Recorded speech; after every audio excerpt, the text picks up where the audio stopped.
অলপ আগতে মই এয়াৰপোৰ্টত নেপকোৰ অফিচাৰখিনিৰ লগতো কথা পাতিছো আৰু তেওঁলোকক মই অলপ বেয়াকৈয়ে কৈছো গোটেই বিষয়টোত আমি এটা তদন্ত কৰিম যদি নেপকোৰ দোষ আছে তেতিয়াহ'লে নেপকোকো আমি জবাবদিহি কৰিম সকলোকে সহায় কৰিম যিমানখিনি মানুহৰ ক্ষতি হৈছে এইখিনি আমাৰ খিলঞ্জীয়া থলুৱা মানুহ গতিকে যিমানৰ ক্ষতি হৈছে সকলোকে সহায় কৰিম আপোনালোকে এইটোৱে বুজক যে মই লগে লগে ইয়াতে আহি গৈছো কিহৰ কাৰণে যে মোৰ নিজৰ এটা মনত টিভিত দেখিয়ে মোৰ বেয়া লাগিছে মই লগে লগে ৰাইজৰ মাজত আহিছো ৩-৪ জনকৈ আমি মন্ত্ৰীৰ লগত আহিছো গতিকে আমি দুখীয়া মানুহখিনিক সহায় কৰাটো আমাৰ দায়িত্ব আৰু আমি সহায় কৰিম অবৈধ খনন চলি আছে যি কাৰণে পানী এৰিয়া লগে লগে নদী পুৰা সংকিত হ'ব লগা খনন কাৰ্য সেইটো কথা মোক কোনেও কোৱা নাছিল আপুনি আজি কৈছে মই ডিচিক চাব কম যোৱাবাৰ আহোঁতে দলং আহোঁতে মোক ক'লে হয়তো মই ইমান দিন চাব পাৰিলোহেঁতেন এতিয়া আপোনালোকে কৈছে যেতিয়া মই নিশ্চয় এইটোতো চকু দিম পূৰ্বতে নেপকোৰ লগত এই সংকাটত আলোচনা হৈছিলে নেকি নেপকোৰ লগত কথাটো কি যদি নেপকো নাথাকেও পানীখিনিতো পাহাৰৰ নামি আহিব কিন্তু নেপকো থকাৰ কাৰণে এটা পৰ্যায়লৈকে পানীটো তেওঁলোকে ৰিজাৰ্ভত ৰাখে আজি মই তেওঁলোকক সেইটোৱে কৈছো যে ৰিজাৰ্ভটো বহুত ডাঙৰ হ'ব দি একেলগে যদি এৰি দিয়ে সেইটো এটা ডাঙৰ জলবোমা টাইপ হৈ যায় এই বিষয়টো তেওঁলোকৰ লগত আৰু অলপ সিৰিয়াসলি পাতিম 2017-18 এনেকুৱা হওঁতে মই নিজে আহিছিলো নেপকোটো গৈছিলো যোৱা কেইবছৰমান ভালে আছিলে এইবাৰ আকৌ এটা পৰিৱেশ হ'ল আমি আলোচনা কৰি তাৰ সমাধান এটা উলিয়াব যত্ন কৰিম ইতিমধ্যে অৱগত যে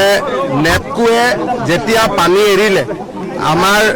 এই যিটো মথাউৰি 1979 চনত বনোৱা হৈছিলে এই মথাউৰিটো ভাঙি যায় আৰু আমতলা নগৰ এই গাঁৱৰ বহুত ৰাইজ ক্ষতিগ্ৰস্ত হয় গম পোৱাৰ লগে লগে মই মন্ত্ৰী ৰনোজ পেগুকো পঠিয়াইছিলো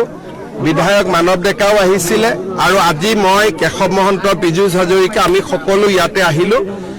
গোটেই কথাখিনি অধ্যয়ন কৰিলো ইয়াত এটা জান আছে অকণমান যদি জানটোলৈকে আমি পানীখিনি পঠিয়াই দিব পাৰো মানুহখিনি ইমিডিয়েটলি ৰিলিফ হয়তো পাব মই চেষ্টা কৰিম আৰু অহা কালি পৰহিৰ পৰা আমি এই মথাউৰিটো নতুনকৈ সংযোগ কৰাৰ কাম আৰম্ভ কৰিম ঠিক বানপানী হৈ যোৱাৰ পিছত ছেপ্টেম্বৰত স্থায়ীভাৱে এই মথাউৰিটো নিৰ্মাণৰ কাম হাতত ল'ম হয় সবখিনি সুবিধা আমি কৰি দিম কিতাপৰ পৰা ফিচাৰীৰ পৰা পশু পক্ষীৰ পৰা ঘৰলৈকে যিমানখিনি পাৰো আমি ৰাইজক সহায় কৰিম অলপ আগতে মই এয়াৰপোৰ্টত নেপকোৰ অফিচাৰখিনিৰ লগতো কথা পাতিছো আৰু তেওঁলোকক মই অলপ বেয়াকৈয়ে কৈছো গোটেই বিষয়টোত আমি এটা তদন্ত কৰিম যদি নেপকোৰ দোষ আছে তেতিয়াহ'লে নেপকোকো আমি জবাবদিহি কৰিম সকলোকে সহায় কৰিম যিমানখিনি মানুহৰ ক্ষতি হৈছে এইখিনি আমাৰ খিলঞ্জীয়া থলুৱা মানুহ গতিকে যিমানৰ ক্ষতি হৈছে সকলোকে সহায় কৰিম আপোনালোকে এইটোৱে বুজক যে মই লগে লগে ইয়াতে আহি গৈছো কিহৰ কাৰণে যে মোৰ নিজৰ এটা মনত টিভিত দেখিয়ে মোৰ বেয়া লাগিছে মই লগে লগে ৰাইজৰ মাজত আহিছো ৩-৪ জনকৈ আমি মন্ত্ৰীৰ লগত আহিছো গতিকে আমি দুখীয়া মানুহখিনিক সহায় কৰাটো আমাৰ দায়িত্ব আৰু আমি সহায় কৰিম